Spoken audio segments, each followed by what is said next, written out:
Hello there and welcome back to the channel. In today's video we are going to be talking about the DJI Ronin S, specifically the new firmware that released this week, as well as lots of new accessories that are finally available. Now originally in this video I was going to talk quite extensively about version 1.6.0.5 which landed a few days ago. However, I can't, because unfortunately after updating this firmware it appears to have killed the Bluetooth module on my Ronin S. Now I've put it through all of the resets and tried to upgrade and downgrade the firmware and all of the usual things you would do. Unfortunately I'm getting a Bluetooth error that it means the module is not detected. So for me, unfortunately, it looks like this firmware has killed my Ronin S. Now I've had a look around the forums and I appear to be alone in this at the moment, which is a good thing. Just going very quickly over it, there's some really interesting stuff in this update. They've added a new 3D roll feature, which I've watched some videos of that, and it looks very, very interesting, and I would have loved to have tried it. Two big things that stand out for me in this update is this one here, which is they have added camera parameters for the Panasonic GH5. It now means you can set camera mode, aperture, shutter speed, and all of this within the Ronin S app. You don't have to do it on the camera itself. Very, very nice feature. Finally, for GH5 users, they have fixed the issue that when you are using it with an external HDMI monitor, it could cause the gimbal to go limp. That was one big one people were complaining about, so it is very good to see that fixed. Here and now, I'm actually going to say, guys, I wouldn't update a second. Don't take this as big alarm bells. There are loads of people I've seen who have updated with zero issues at all.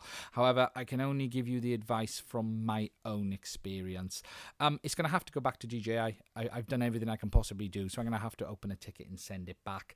So with regard to this firmware here and now, I'm going to have to say hold off, and I'll let you guys know how I get on.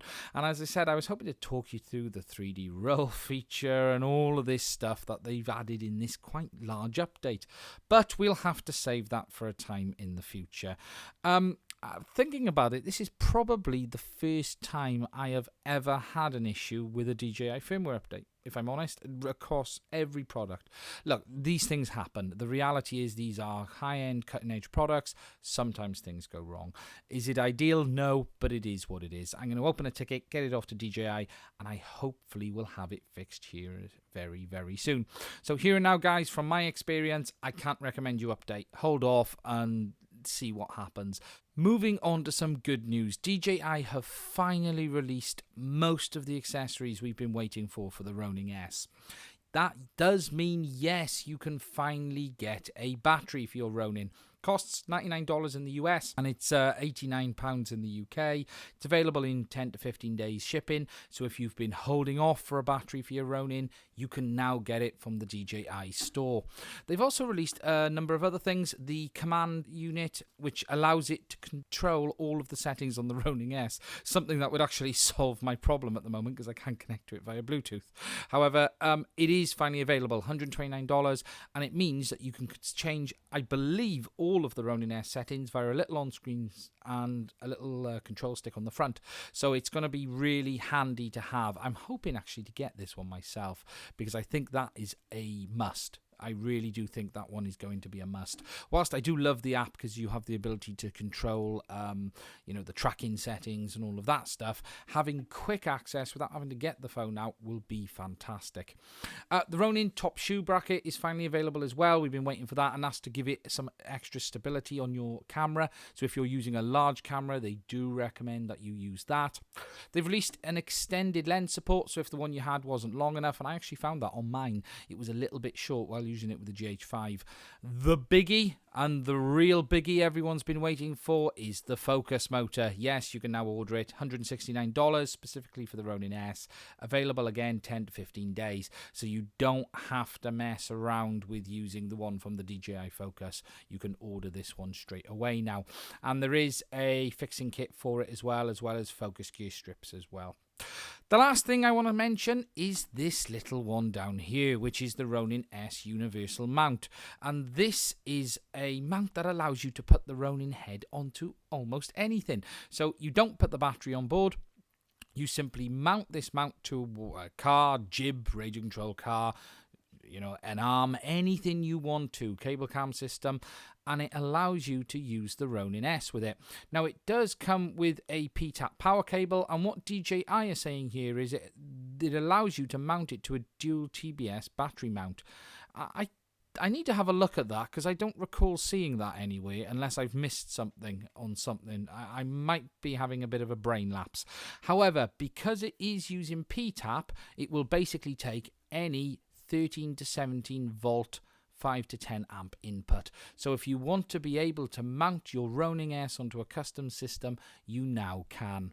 They're using it, as you say, like that there. So if we zoom in, you can see that you've got the cable connection going in, and then it's got a PTAP connection on the other side.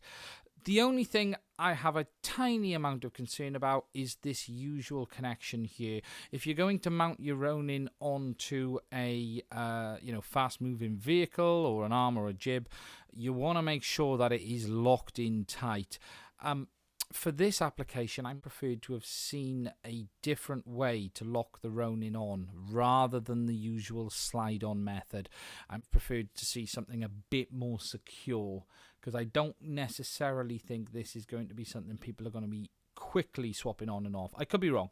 However, I would have preferred something a little bit more robust if I'm going to send it down the road on a car, because we do know that lever can come loose at times. I have experienced it myself, and I know one or two other people have as well. For the most part, it's fine, but it's just something you do need to be aware of. But if I had my Ronin Air strapped on a bonnet of a vehicle, it isn't something you can easily do, and there's no way to lock it. But this is a really interesting one, and I'm looking forward to seeing what people do with it. It's $169, and it's going to open up a whole world of new opportunities to mount your Ronin S on. There's a link to all of these accessories in the description of this video. So if you would like to support the channel and order these accessories, there's a link to them. It'll take you straight to this page, and it means you'll be able to click on what you want, put it in your basket and order it. And I appreciate everyone that does support the channel. I really do.